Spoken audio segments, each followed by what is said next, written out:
तोहरे सु अमीर के गई मैया जी जब सबुआ लगेली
क्यों नहीं भाई नित्य दिन इंद्र बाबा के पूजा करे छे बहन क्यों नहीं भाई से नहीं ताय बहुत लेट भ गेल जल्दी चले बहन चला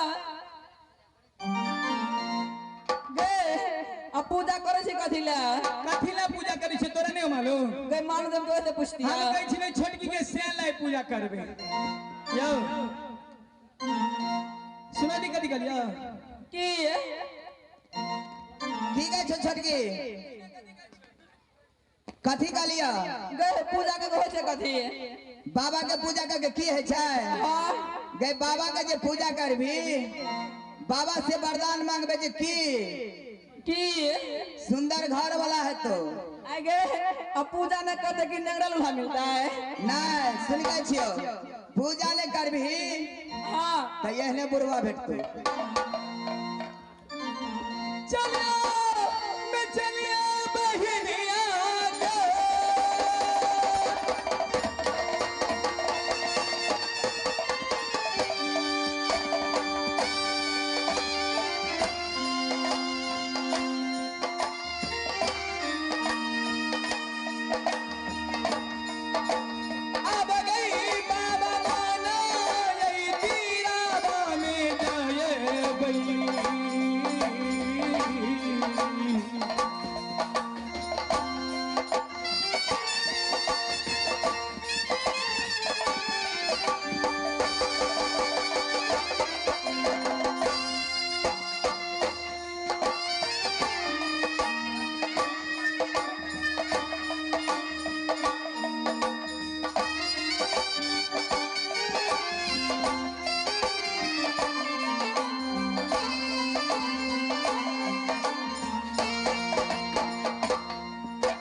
ए सपना कियो जरा आगे आवा हो। बाजू न काहे तुम लोग इतना चकाती हो, क्या बात है? सखी हरा गेले। क्या हुआ? एगो सखी हरा गेले। तुम्हारा एक सखी खो गई है। हाँ ये मास्टर साहब हमारे एगो सखी हरा गेले। कौन सी सखी खो गई है? आ छोटकी और की छटकी गुड़िया रहने हाँ साउंड वाला जरे बड़े तीन में मोटरसाइकिल पर घूमे चलो। साउंड वाला जरे सांड वाला जरे जुल्फी वाला साउंड वाला है ने। आ रखने छी जाओ आइए को गप और चलो। कथी दिन में बोरवा जो चश्मा लिया ओकरो जरे गाड़ी चलबे चलो छोटकी और बोरवा चश्मा लगा के आगे गाड़ी पर बैठल चले। हे बहन कहे छे कि गए चली पर वाली सुन ए सुना सुना की हमर सुन सुन कहे छियो। कथी कहे छी बाजू ने। छोटकी हरा गेलो वा। हाँ यो छोटकी हरा गेले। ई छोरे देखी ना ही जब बैठ गेलो ई त थाक गेलो। आए गए गए खाए में रहे छी गाड़ी आ चले में पछाड़ी। गई कत जाय छी कता जाय छी बाबा तोरा मालूम नहीं छे बाबा ला जाय छी हमने जो बाबा तवाला किया गए बाबा तावा कहने छे गए हमने जब हमरा अपने सेवा को दे चले चले बड़ जोर टांग दुखाए। हाँ गए गए हमार मियां बाप के बोप गए हमार नानी ए सुना बहन तोरा हाथ में लगवा धरा मोटका हाथ में ए सुन गए छे गए छटकी की हम तोरा हाथ से सेवा कर दे बहन। हाँ अरे थोड़बे दूर रह रहे छे चलो बाबा के मंदिर पूजा करब बाबा से वरदान मांगब सब सखी बाबा जी आदेश करत के सब सखी पालन करब। ठीक से बहन जल्दी चले जल्दी से ये चलिए सहोदरी आगे बाबा के मंदिर में बहिना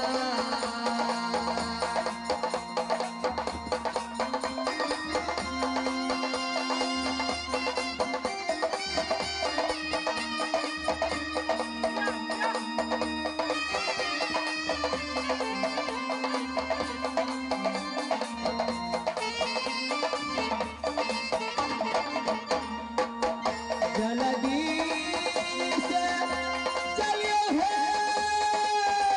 बहिना सवा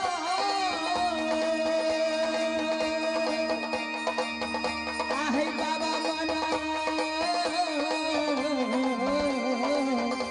हीराबा है जाए गई।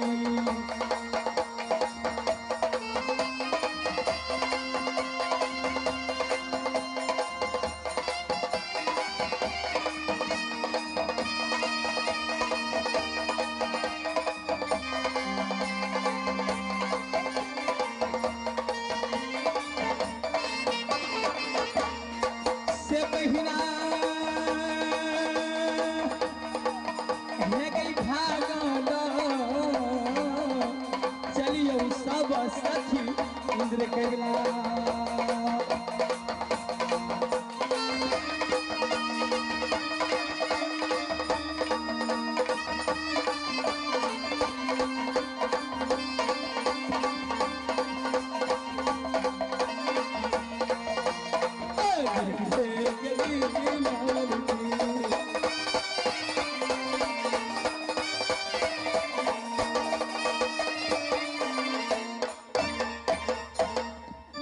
गए चला नहीं सके छी गए हम तो पछुआ जाय छी अब तब तोरा सेवा के लिए लाठी लगने हम तोरा हाथ से सेवा के लिए तो नहीं बुझली ए मनीषा जी की ए छटकी के आगू चलो पछुआई है। जल्दी से चलियो हे बाहिनी आवैया इंद्र बाबा के पास में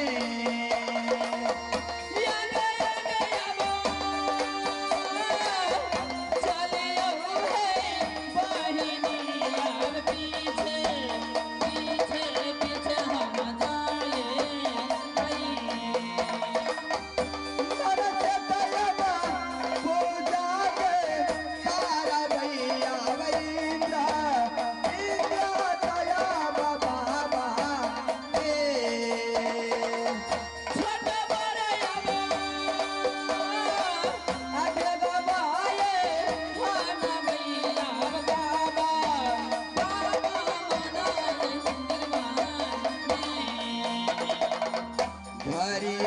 के चलिए गए बहिना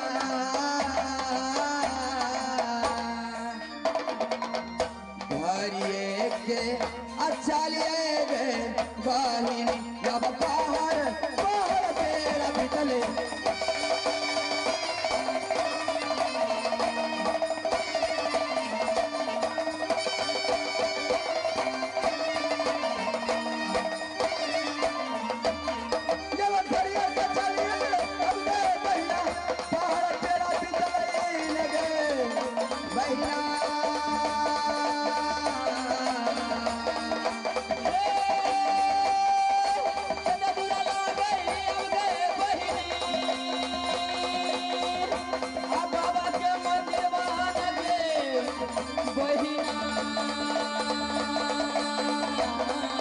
जल्दी से चलिए